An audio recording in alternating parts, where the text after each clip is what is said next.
Lord, salamat Panginoon na dinala mo ako sa lugar na ito, Panginoon, sa gabi ito. And thank you. Lord, my heart is full of joy, is rejoicing. Lord, what you have done in each and everyone's life. Thank you, Father. Thus, Lord, teach us to continue, not to step back, but to move forward. Not to look back, but to look ahead what you have planned for us. Lord, your plan is always good. Lord, that's why, Lord, we remove ourselves.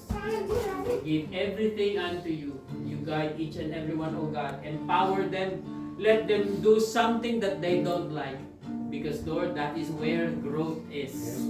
Lord, salamat, Panginoon. Thank you for all those realizations. Thank you for opening their eyes on those things. When you are in control, be in control. Lord, do not allow us to control it,